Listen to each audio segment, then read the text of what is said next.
Thank you very much. Young Speaker, Honorable Noor Alam Khan साहब ने जो फरमाया है मैंने उसको बहुत गौर से सुना और I've taken a serious notice of it. जो उन्होंने ये कहा कि लोड शेडिंग दूर दराज इलाकों में होती रही और उसमें कमी नहीं आई, तो I want to assure you कि I will investigate this matter और मैं इंशाअल्लाह सही जो फैक्ट्स पर रिपोर्ट जो है वो लेके इंशाअल्लाह मैं हाज़िर हूँगा। मगर इसमें भी कोई दो राय नहीं कि पहली मई के बाद लोड शेडिंग में कमी ज़रूर वाक़या हुई है, लेकिन मैं कतन ऑनरेबल नूर आलम खान साहब की बात को कॉन्ट्रडिक्ट नहीं करना चाहता और जिस तरह मैंने कहा कि मैं इसको इन्वेस्टिगेट करूँगा और ख़ुद मैं जनाब नूर आलम खान साहब को इनवाइट करूँगा, रिक्वेस्ट करूँगा कि आके हम बताएंगे और मुतल्लिका जो अफसरान हैं उनको भी मैं इंशाअल्लाह बुलवाऊँगा। हकीकत ये है जनाब स्पीकर कि जब हमने 3.5 हफ्ते पहले इक़्तिदार संभाला, एक झुर्लू की पैदावार और धांधली की पैदावार हुकूमत से आईनी तरीके से इस मुल्क की जान छुड़वाई, तो फैक्ट ये है कि मुल्क के अंदर जो बिजली पैदावार करने वाले जो प्लांट नस्ब हैं उनकी कैपेसिटी डिमांड से अल्हम्दुलिल्लाह ज़्यादा है और इसका जनाब स्पीकर आपको अच्छी तरह इल्म है। मगर अफसोसनाक बात यह है कि माजी की इस हुकूमत ने ना तेल वक्त पे मंगवाया ना गैस वक्त पे मंगवाई, और जब गैस दुनिया की मंडी में सस्ती तरीन थी $3 पर यूनिट, उन्होंने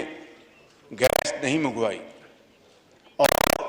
महंगा तेल मंगवाते रहे। और ये पूरी दुनिया जानती है कि वो जो तेल ऑयल माफिया है, कार्टेल है, वो हुकूमत के नर्व्स पे छाया रहा और इस तरह सस्ती तरीन गैस हमने नहीं खरीदी और अरबों रुपए का नुकसान इस मुल्क को पहुँचवाया। इसके अलावा आप जानते हैं, आप माशाल्लाह मिनिस्टर, आप वाटर एंड पावर भी रहे हैं, इस मुल्क के वज़ीर आज़म भी रहे हैं, आपको अच्छी तरह इल्म है कि साल में इन प्लांट्स की रिपेयर मेंटेनेंस होती है। पिछले दौर में मियां नवाज शरीफ की हुकूमत में एक SOP बनाया गया था कि इनकी जो मरम्मत है, रिपेयर मेंटेनेंस, उसको सर्दियों में कराया जाए ताकि लोगों को लोड शेडिंग ज़्यादा तंग न कर सके। मगर शूमी किस्मत, क्या कीजिए इस नालायक तरीन और करप्ट हुकूमत का कि जिन्होंने इसकी परवाह नहीं की और गर्मियों में वो प्लांट्स बंद थे, जिसको अब हम आहिस्ता आहिस्ता चलवा रहे हैं और गैस का भी हमने बिलाखिर इंतज़ाम किया है और इसके टेंडर हमने किए और उसकी गैस के हमने जहाज़ ख़रीदे हैं। इसके अलावा जनाब स्पीकर, आप यकीन करें कि 5,500 अरब रुपए का जो डेफिसिट है, जो गैप है इस वक्त फिजिकल डेफिसिट, वो तारीख का सबसे ज़्यादा वो डेफिसिट है। और इन 3.5-4 सालों में जनाब स्पीकर जो 2018 में पाकिस्तान के जो मजमूई जो कर्ज़ात थे, इन 4.5 सालों में उसमें 80-85% इजाफा कर दिया गया। कर्जे ले लिए गए, मगर एक नई ईंट ना नूर आलम खान साहब के हल्के में नजर आएगी, ना पाकिस्तान के किसी और हिस्से में नजर आएगी। और इस हुकूमत, उस हुकूमत ने कर्जे लेकर पाकिस्तान की जो आने वाली नस्लें हैं उनको भी मॉर्टगेज कर दिया है। इससे बड़ी जनाब स्पीकर इस मुल्क की बदकिस्मती को और हो नहीं सकती। किया गया, दिन रात चोर और डाकू का जो इन्होंने दिन रात राग अलापा, उससे आज कौम तकसीम दर तकसीम हो चुकी है, जहर घोल दिया गया है। और कल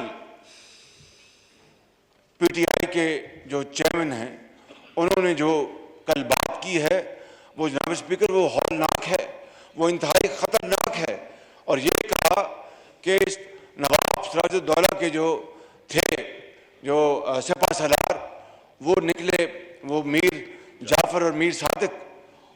उसकी बराह रास्त हमारे इदारों के ऊपर इस शख्स ने ये बात करके, और ये पाकिस्तान के,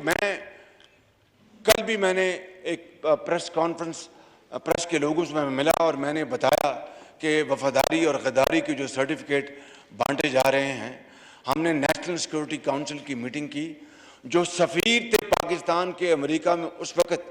और मैं ये बात on the floor of the house पे कर रहा हूँ, with fullest responsibility at my command,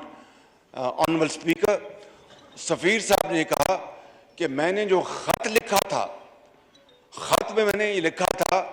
कि हमें वो धमकी आमेज गुफ्तगू थी वो, लेकिन ये गद्दारी या साजिश का अंतर कहाँ से निकल आया। ये अल्फाज उस सफ़ीर के हैं जो उस वक़्त अमेरिका में मौजूद थे पाकिस्तान के, और जिन्होंने ये हुकूमत पाकिस्तान को ख़त लिखा था। ख़त NSC में पढ़ भी गया, और फिर जब एलामिया जारी हुआ तो उसमें जो आखिरी जुमला हर बात कह देता है कि साजिश का कोई दूर दूर तक कोई न सबूत है न कोई निशान है। अब अगर धमकी की बात की जाए तो जनाब स्पीकर हेनरी किसिंजर ने मरहूम जुल्फ़िकार अली भुट्टो को एटमी ताकत बनाने के हवाले से क्या कहा था, आप इसको अच्छी तरह जानते हैं। धमकी के हवाले से जब 9/11 हुआ तो आर्मिटेज ने, जो अमेरिकी जो उसको ऑफिशियल थे, उन्होंने पाकिस्तान के उस वक्त के जो ऑफिशियल थे क्या धमकी दी थी, ये भी रिकॉर्ड का हिस्सा है। अगर धमकी की बात की जाए जनाब स्पीकर, तो फिर 1970 में मरहूम यार खान को और जो रूसी जो क़यादत थी, वो क्या उन्होंने धमकी आमेज ख़त भी लिखा और बातें भी की। और अगर धमकी को ले लें तो हर रोज़ हम हिंदुस्तान की हुकूमत को धमकियाँ देते हैं, वो हमें धमकियाँ देते हैं, तो क्या वो साजिश है। खुद इमरान नियाज़ी ने ये कहा था कि मोदी को मैं मुबारकबाद देता हूँ, वो आएगा तो कश्मीर का मसला हल होगा। उसने फिर फ़ोन तक ना लिया, और फिर अपना अल-अज़ल क्यास, ये धमकी की तारीख तो बहुत लंबी है। असल बात यह है कि उसमें साजिश का आंसर जनाब स्पीकर कहाँ से निकला। मगर कल जो इमरान नियाज़ी ने जो बदतरीन गुफ्तगू की है पाकिस्तान के इदारे के बारे में, और सिराजुद्दौला का नाम लेके और मीर जाफर का नाम लेके एक मिसाल जो दी है, इससे ज़्यादा कभी हरकत कोई और हो नहीं सकती। ये मैंने कल जो आपसे अर्ज़ कर रहा था अभी 5 मिनट पहले, कि कल मैं जब ऑनरेबल जर्नलिस्ट को मिला जो यहाँ पर भी कुछ मौजूद होंगे, मैंने कहा कि जो ये तमाम बातें करके मैंने कहा कि मैं ना साजिश की बात कर रहा हूँ इमरान खान के हवाले से, ना कोई और बात कर रहा हूँ। शॉर्ट ऑफ दैट आप जो भी कह लें, लेकिन कल जो उन्होंने खुद जो जहर उगला है इदारे के बारे में पाकिस्तान के खिलाफ, ये एक साजिश है, उस इदारे के खिलाफ एक साजिश है। अगर इसको आइन और कानून के रास्ते से ना रोका गया तो खुदा ना खास्ता जनाब स्पीकर,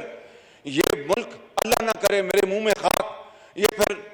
शाम और लीबिया की एक बदतरीन भयानक तस्वीर बन जाएगा, जहां पर आज शहरों के शहर आज कब्रिस्तान का वो मंजर दिखा रहे हैं। लाखों लोग वहां पर मारे गए और वहां पर तकसीम दर तकसीम हो चुकी है। खुदा ये खुदादाद मुल्क पाकिस्तान, हजरत कायद आज़म की अजीम तारीख और लाखों मुसलमानों की जो उन्होंने कुर्बानियाँ दी, उनके खून के बदले ये पाकिस्तान मार्ज़ वजूद में आया है। आज अगर आप इक़्तिदार में नहीं हैं, आप तो लाडले थे, आपको बच्चे की तरह दूध पिलाया इस इदारे ने, आपको 3.5 साल उन्होंने, मैं जनाब स्पीकर आपकी खिदमत में और इस मुअज़्ज़िज़ ऐवान की खिदमत में अर्ज करना चाहता हूँ, बला खौफ तरदीद के 75 साल में इस मुक़्तदर इदारे ने पाकिस्तान की किसी हुकूमत, किसी वज़ीर आज़म को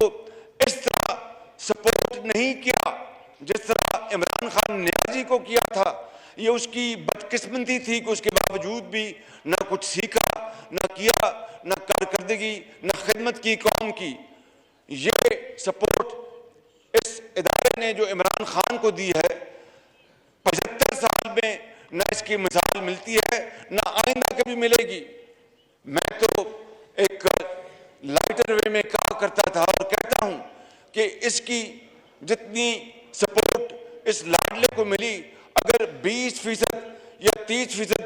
आपको या किसी और को हमें मिली होती तो हम इस मुल्क को इस तरह जिस तरह जहाज उड़ता है इस तरह ले चलते अल्लाह ताला के फजल करम से। मगर इस तमाम तर सपोर्ट के बावजूद ये बुरी तरह नाकाम हुआ और आज ना अगर मैं नहीं खेलूंगा तो किसी को नहीं खेलने दूंगा। ये रविश, ये कहां की रविश है? और जनाब स्पीकर, मैं समझता हूं कि कल जो उसने जुबान इस्तेमाल की है, अगर इसको आइन और कानून के दायरे में रहकर सख्ती से ना रोका गया तो खुदा न खास्ता इस मुल्क में एक बहुत ज्यादा एक बौछार आ सकता है। ये एक तरफ इस तरफ मुल्क को लेके जाना चाहते हैं कि खुदा न खास्ता ये जो जमहूरियत है, जिसके नतीजे में आज आप स्पीकर के इस मंच पर बैठे हैं और ये तमाम ऑनरेबल मेंबर्स मुझे कायदे पाकिस्तान मुंतखब किया है, तो ये चाहते हैं कि खुदा न खास्ता ये जमहूरियत खत्म हो जाए, अल्लाह ना करे, और ऐसा निज़ाम आ जाए कि फिर हर तरफ एक शोरिश होगी। लिहाजा मैं आज आपकी खिदमत में और आपके तोसत से इस ऑनरेबल हाउस की खिदमत में अर्ज करना चाहता हूं कि इस बात का भरपूर नोटिस लिया जाए। ये इसलिए मैं नहीं कह रहा कि मैं आज कायदे पाकिस्तान मुंतखब हुआ हूं, मेरी जो सोच है वो पूरी दुनिया जानती है, मगर मैं आज आपको बड़े अदब से ये कहना चाहता हूं कि इस लम्हे को हम कंट्रोल करें, वगरना फिर अगर खुदा न खास्ता अगर बेकाबू हो गया तो फिर कुछ नहीं बचेगा। मैं इन अल्फाज के साथ आपका शुक्रिया अदा करता हूं और फिर एक दफ़ा ऑनरेबल मेंबर को यकीन दिलाता हूं कि मैं इसका नोटिस लूंगा बिजली की बंदिश का, और इंशाअल्लाह जल्द मैं इनको जवाब दिलवाऊंगा। बहुत शुक्रिया।